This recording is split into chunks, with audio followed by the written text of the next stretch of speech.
Olá, tudo bem? Eu sou o Eduardo, sejam bem-vindos a mais um vídeo do canal do Professor Estrada. Nós temos vídeos diários, exceto às quartas-feiras, sendo que às terças-feiras nós temos uma live para tirar dúvidas em matemática. Portanto, se você não quer perder todos esses benefícios do nosso canal, inscreva-se, clique no sininho para não perder as novidades, curta o vídeo e compartilhe para ajudar o nosso projeto a crescer cada vez mais. Bom, pessoal, estamos hoje aí com a nossa aula 110 do nosso curso de Matemática Básica, estamos estudando funções. Nas aulas anteriores aí nós definimos relações, depois definimos funções e trabalhamos aí os conceitos de conjunto imagem, de domínio de função. Mas hoje nós vamos focar aí no conceito de domínio e imagem de uma função, em particular o conceito de domínio. Antes, pessoal, porém, eu gostaria de retomar aqui alguns conceitos com vocês, tá? É muito importante a gente ter clareza sobre esses conceitos, pois isso vai nos ajudar ao longo do curso aí. Nós tivemos clareza sobre esses conceitos.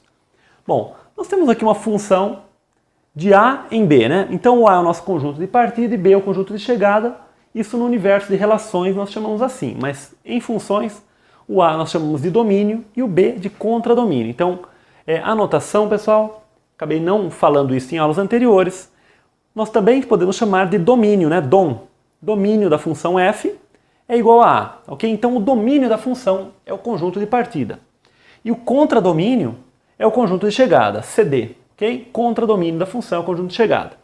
Bom, nem todos os elementos do conjunto de chegada necessariamente são associados por alguém aí do domínio.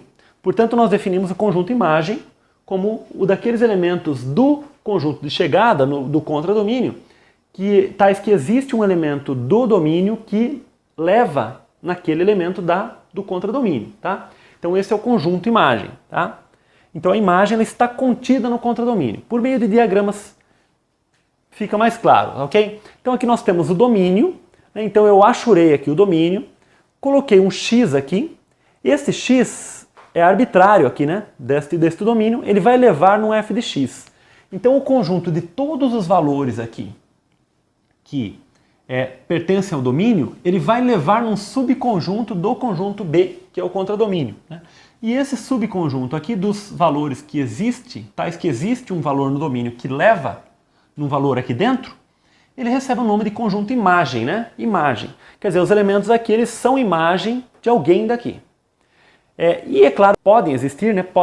Podem existir como podem não existir, mas de uma maneira geral nós podemos dizer que existem elementos aqui fora que não são imagem de ninguém aqui. Portanto, esses elementos aqui fora eles estão no contradomínio, mas não estão na imagem da função, tá ok? Então aqui é o conjunto imagem.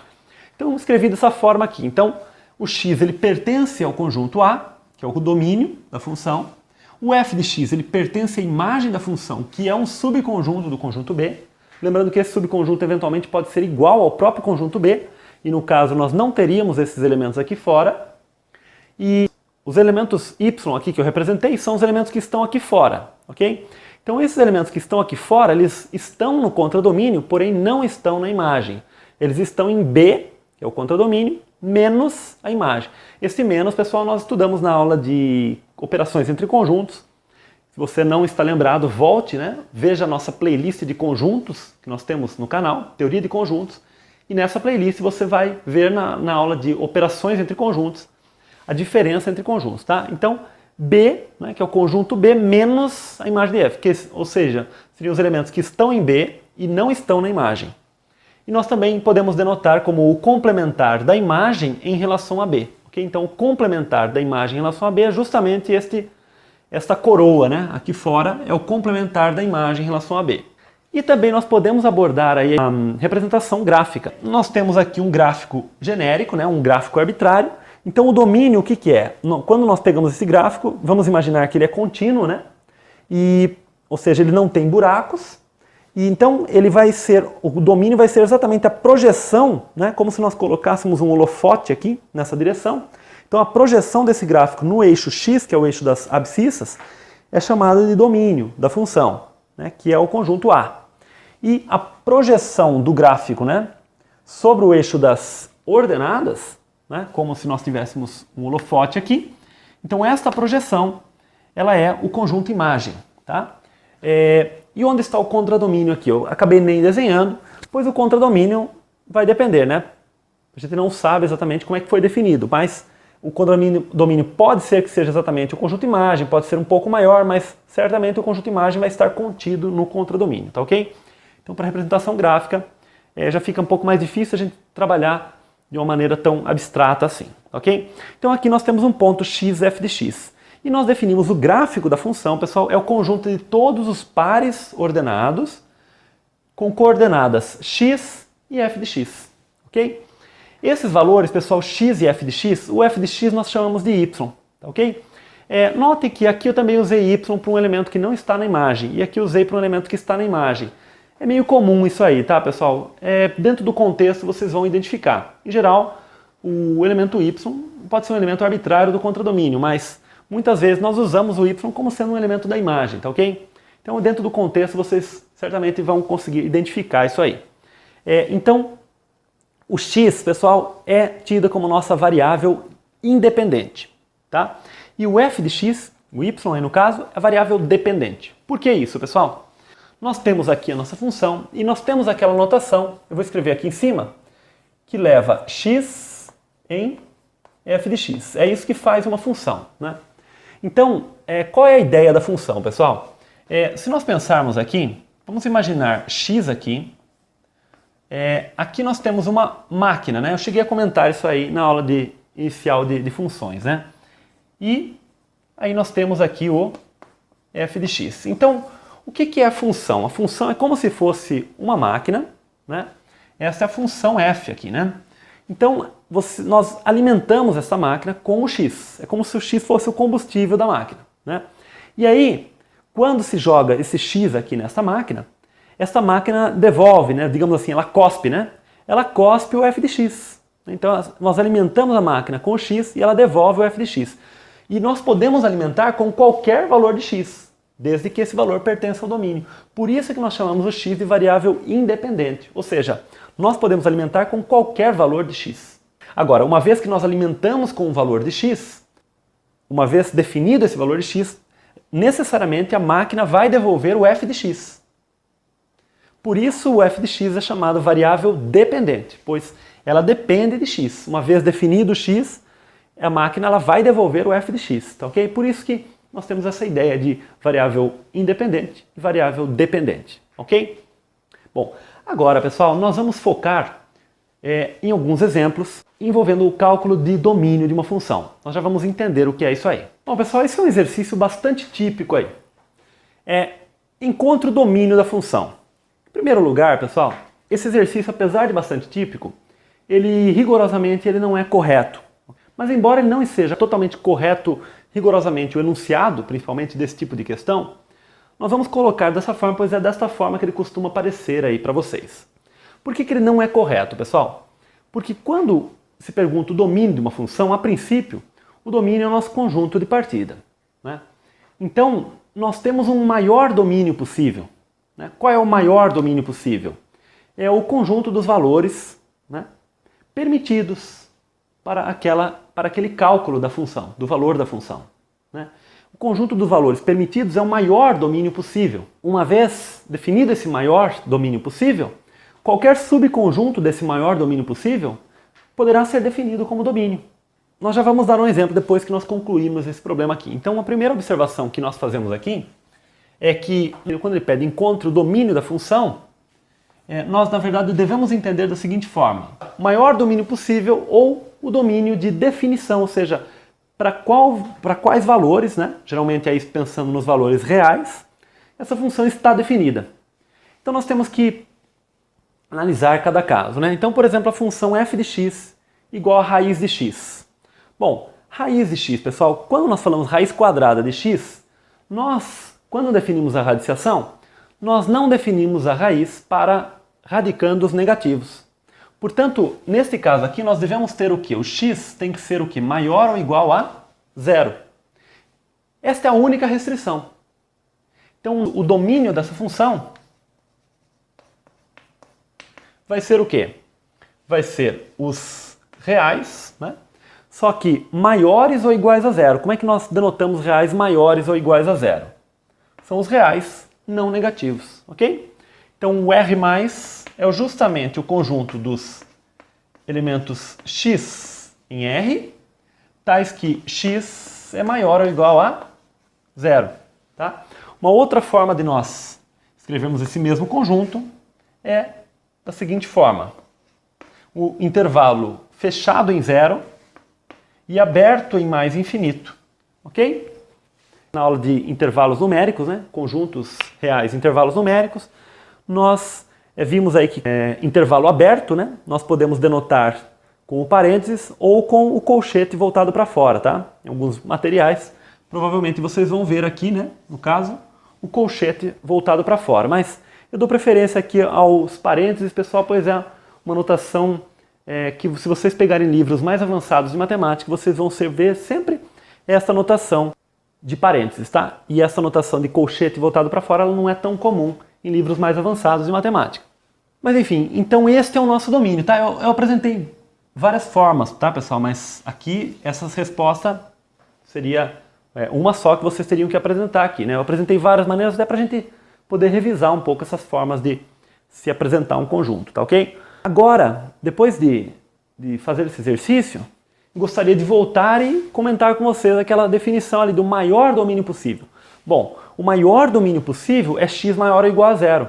Mas se nós quisermos restringir esse domínio somente aos valores maiores ou iguais a 5, por exemplo, nada impede, né? Aí nós vamos começar a calcular o f de x aqui somente para valores maiores ou iguais a 5.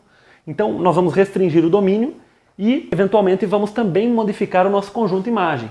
Tá? Em algumas situações nós não vamos chegar a modificar a imagem. A alteração no domínio pode ser que ela não provoque uma alteração na imagem. Mas o fato é que nós podemos mudar. Se quisermos, nós podemos colocar somente os valores naturais positivos, por exemplo, 1, 2, 3. Né? Então calcular a raiz só para os valores naturais positivos, raiz de 1. Podemos restringir essa função somente aos naturais que são quadrados perfeitos. Por exemplo, 1, 4, né? 9, os números que dão raiz quadrada inteira. Né? Então, nós podemos restringir esse domínio da maneira que nós quisermos. Por isso que é errado o tipo de questionamento, encontre o domínio da função, tá ok? Pois o domínio, dentro do domínio de definição, que é o maior domínio possível, nós podemos definir qualquer subconjunto dele que será o domínio da nossa função. E aí isso vai acarretar consequências para a imagem, claro. Enfim, então esta é a questão, mas é importante vocês saberem isso aí, mas sempre que vocês virem um enunciado encontre o domínio da função, o entendimento que vocês têm que ter para fazer aquele exercício é esse aqui. É o maior domínio possível ou o domínio de definição. Agora nós temos a segunda função aqui, e eu vou chamar de g, né? g de x, definido aqui como 1 sobre x menos 3. Bom, qual é a restrição que nós temos aqui? Aqui o problema, pessoal, é que nós temos um denominador aqui, ok? E o denominador não pode aparecer o zero no denominador. Então nós temos que ter aqui x menos 3 diferente de zero, ok? Não podemos dividir por zero. E daqui, pessoal, nós podemos passar o menos 3 para o outro lado, né? Para resolver uma desigualdade, pessoal, uma diferença, né? Nós resolvemos essencialmente como uma equação normal, né? Ok? Então aqui nós temos uma equação do primeiro grau, né? Só que com o sinal de diferente, tá? Então passando o menos 3 com o sinal trocado, nós temos x diferente de 3. Então x diferente de 3 é a única restrição que nós temos, pois se o x fosse 3, aí o denominador dá zero. O domínio aqui da função g é o quê? É o conjunto dos números reais diferentes de 3, ou seja, x pertence a R, tal que x é diferente de 3. Como é que nós podemos escrever esse mesmo conjunto de uma maneira mais simplificada? Nós podemos escrever da seguinte forma, nós podemos escrever o conjunto dos números reais e retirar dele o conjunto contendo 3. Então, R menos o conjunto que contém o 3. Então, a diferença entre conjuntos aqui. Então, nós retirando o 3 dos reais, então nós temos o domínio de definição. Novamente, nós temos que tirar o 3 para que essa função esteja bem definida. Mas, na verdade, uma vez que nós tirarmos o 3, nós podemos também tirar uma outra quantidade de termos, de números, que também será um domínio possível para essa função. Por exemplo, se além de tirarmos o 3, nós tirarmos também os números negativos também. Também é uma possibilidade, né? Se além de tirarmos o 3, nós tirarmos também todos os números ímpares também. É uma outra possibilidade. É isso que é importante vocês entenderem. Quando se pergunta o domínio, o que ele está querendo dizer, na verdade, é o maior domínio possível, domínio de definição, tá ok? Pessoal, eu não coloquei esses dois exemplos aqui por acaso, tá? Eu coloquei um com raiz e um com denominador. Basicamente, pela matemática que nós vimos até o momento, são essas duas restrições somente que nós vamos ter que lidar. Então, quando nós tivermos numa função uma raiz com índice par, aqui eu coloquei a raiz quadrada, mas poderia ser a raiz quarta, raiz sexta, né? Enfim, raiz com índice par ou denominador, a raiz com índice par ela é tal que o radicando não pode ser negativo. Então, nós vamos ter que o radicando tem que ser maior ou igual a zero. E quando nós tivermos um denominador, o denominador não pode ser igual a zero. O denominador tem que ser diferente de zero. Basicamente, até o momento, pelo que nós vimos, essas são as únicas duas restrições por enquanto, tá? À medida que nós formos avançando com o curso, nós vamos ver outras funções que também vão apresentar outras restrições. E aí, para encontrar o domínio dessas outras funções, ou o domínio de definição delas, né? Nós vamos ter outras restrições aí, tá ok? Bom, pessoal, vamos complicar um pouquinho aqui. Aqui nós temos uma função f de x definida por x ao quadrado menos 1 sobre 3x mais 1 sobre raiz de x menos 2. Quando nós temos uma soma de funções assim, pessoal, nós temos que ver todas as restrições que aparecem, tá?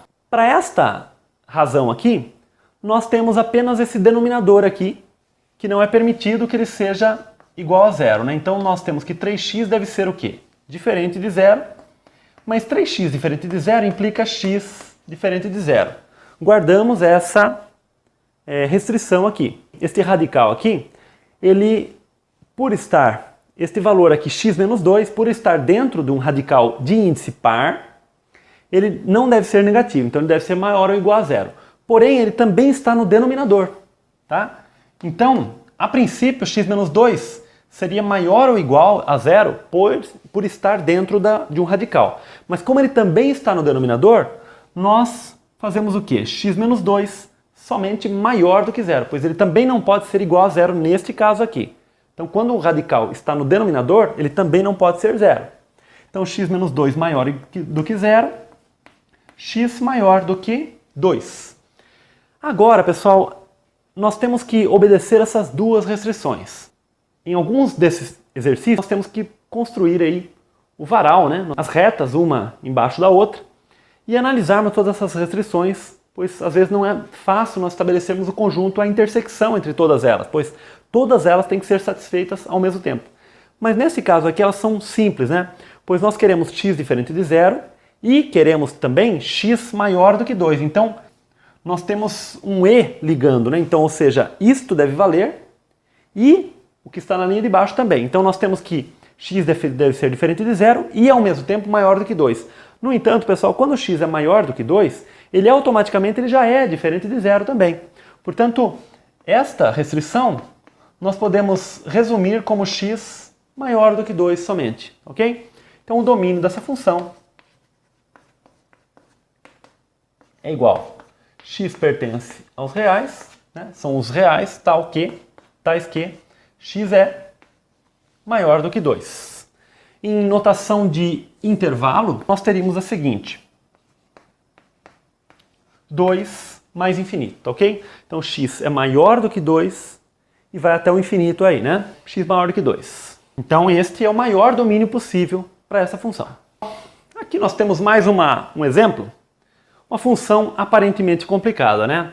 Temos uma função raiz cúbica de x ao quadrado menos 9, menos 3x à quarta sobre x quadrado mais 1, mais 4 raiz de x quadrado. Bom, aparentemente ela é complicada, mas vamos tentar enxergá-la aí fragmentada, né? Notem, pessoal, que as restrições ocorrem, acabei de comentar com vocês, quando a raiz é de índice par. Quando a raiz é de índice ímpar, não tem nenhum problema esse radicando aqui ser negativo. Então nós não temos que nos preocupar com esse radicando. Qualquer valor de x aqui, independentemente do valor aqui dar positivo ou negativo, é permitido, ok? Agora, nessa parte aqui em cima não tem problema nenhum, né? Qualquer valor de x é permitido. Aqui embaixo o denominador tem que ser diferente de zero. No entanto, pessoal, quando nós pegamos um valor negativo ou positivo. Elevamos ele ao quadrado, no mínimo ele será igual a zero, ok? Porque tanto negativo quanto positivo ao quadrado, ele vira positivo. Então, no mínimo, esse x ao quadrado é zero. Quando nós pegamos um número que no mínimo é zero e somamos 1, esse número certamente ele é maior ou igual a 1. Então, esse denominador ele é diferente de zero. Não temos também que nos preocupar com esse denominador. E aqui nós temos a raiz quadrada de x quadrado. Bom, a raiz quadrada, o radicando x quadrado, ele deve ser não negativo, ele não pode ser negativo. No entanto, x ao quadrado, tanto para x positivo quanto para x negativo, x ao quadrado vira positivo, né? Ou no mínimo zero. Portanto, também não vai ter problema nessa raiz aqui. Portanto, pessoal, apesar da função parecer extremamente complicada, né? O domínio dessa função é o quê? O conjunto dos números reais. Ou seja, todos os números reais são permitidos aqui para esta função. Uma coisa que eu não comentei, né, até com as funções anteriores que nós trabalhamos já hoje aqui, é que para todas elas nós podemos pensar no gráfico. Mas elas são funções complicadas, tá, pessoal? O gráfico, pensar no gráfico dessas funções é um pouquinho complicado, né? Das primeiras que nós mostramos até que não é tão complicado, mas desta penúltima e desta última aqui, realmente o gráfico se torna bastante complicado, né? Quem um dia aí for fazer faculdade na área de exatas, né, universidade na área de exatas, vai aprender a construir gráficos desse tipo de função aqui. Bom, esta função aqui, pessoal, nós temos aqui f de x igual a raiz de x menos 1 sobre x ao cubo mais 2x sobre raiz quadrada de menos x mais 4. Bom, nós temos também que pensar ela fragmentada aí. Não. Primeiro nós temos esse radical aqui que é de índice par, portanto nós temos que deve ser maior ou igual a zero. E daqui nós temos que x deve ser maior ou igual a 1. Como esse x ao cubo aqui está no denominador, nós temos que x ao cubo ele deve ser diferente de zero. E daqui vem x diferente de zero. Quanto a esse 2x não temos que nos preocupar, e este menos x mais 4 que está dentro do radical com o índice par, ele deve ser positivo. Menos x mais 4 ele deve ser positivo. Lembrando que ele não pode ser maior ou igual a zero, né? Aqui ele podia, esse radicando podia porque ele estava no numerador. Aqui, como ele está no denominador, ele também tem que ser diferente de zero. Então, menos x mais 4 maior que zero. Passando este menos x para o outro lado, pessoal, nós vamos ter x menor do que 4, tá ok? Este menos x passando para o outro lado vai ficar x menor do que 4. Mas eu vou escrever isso na ordem que é mais padrão aí, que é a incógnita à esquerda, ok? Então, x menor do que 4. Bom, agora nós podemos fazer uma reta aqui, pessoal. Colocamos os pontos 0, 1 e 4, tá? Bom, nós temos que x ele deve ser maior ou igual a 1, né? Porém, ele deve ser menor do que 4. Maior ou igual a 1, menor do que 4 e diferente de 0. É claro, pessoal, que maior ou igual a 1 e menor do que 4 vai dar exatamente este conjunto aqui, ok? Maior ou igual a 1, ele iria para lá, mas como ele também tem que ser menor do que 4, a intersecção vai ser exatamente esse conjunto. Veja que trabalhando com essa intersecção, nós já garantimos que o x é diferente de 0 também, tá? O domínio aqui nosso é entre 1 e 4. Então o nosso domínio da função aqui é o conjunto fechado em 1 e aberto em 4. Então aqui nós conseguimos analisar somente numa reta. Em alguns casos desse, pessoal, vai ser necessário fazer uma reta para cada restrição, pois às vezes são um pouquinho complicadas as restrições, tá ok? Bom, pessoal, então é isso, tá? Até o próximo vídeo. Um grande abraço, tchau!